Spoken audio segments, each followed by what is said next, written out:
Hi, it's Mike Thornton from Pro Tools Expert down at BVE in London, and joined by Jan. We're looking at the whole monitor control features of the AX32 and the new monitor controller unit, and also the speaker processor card. In this video, we're going to take a look at the, I love this, the DAD Mom.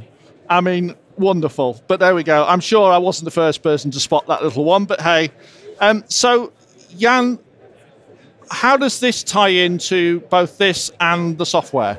Well, basically, you could say where we started with monitor controller was that we did an integration with the Avid 6 because obviously with the 6 you could originally just buy the Xmon, which was not a very popular product with a lot of people. So we did the monitor controller and we did UConn integration with the 6, which is great. Except a lot of people say, well, yeah, but I don't need an S6. I need something smaller. I maybe have an S3, or maybe I don't use Pro Tools, or whatever. And even if you have an S6, they said, well, yeah, but I want something slightly different. I want a hardware device to control with. So we came up with the idea of making the MOM, also known as the Monitor Operating Module. First, we came up with the abbreviation, and then we find out what it actually meant.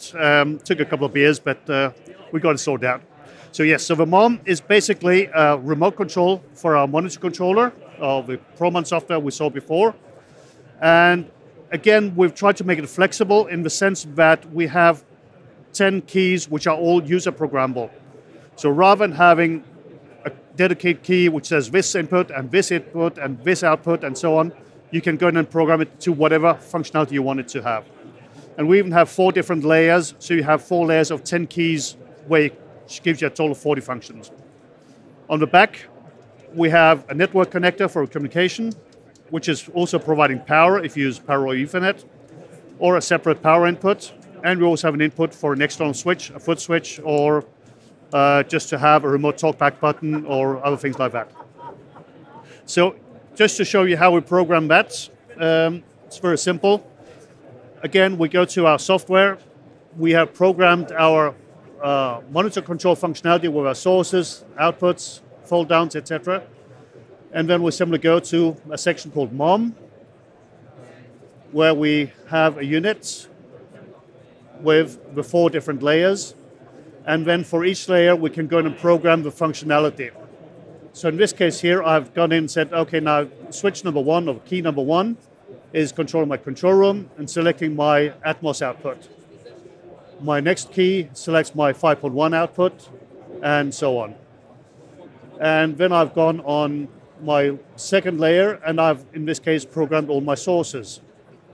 And I can simply go in down, redefine a key, and say, for example, maybe I don't want a dim button here, and I can go and say, I want instead it to be a control room, and I want that to be my source.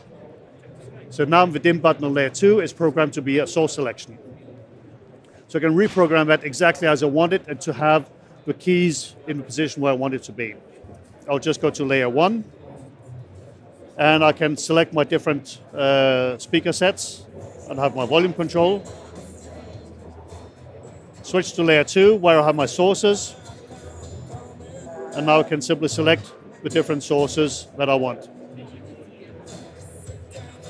Now, one of the things we also have is we have a summing mixer in the box, so I can actually go back to my layer 1, enable summing, and now I can actually sum all my sources. Yeah, so if those sources were stems... Exactly. Yeah. And not like here where it's in different different music, then definitely, of course, you could do stem summing, all of that directly in the box. So basically, you can program it. And the good thing about it is you can have more MOMs on the same system. So you can have one for a producer, one for a sound engineer, one for a talent.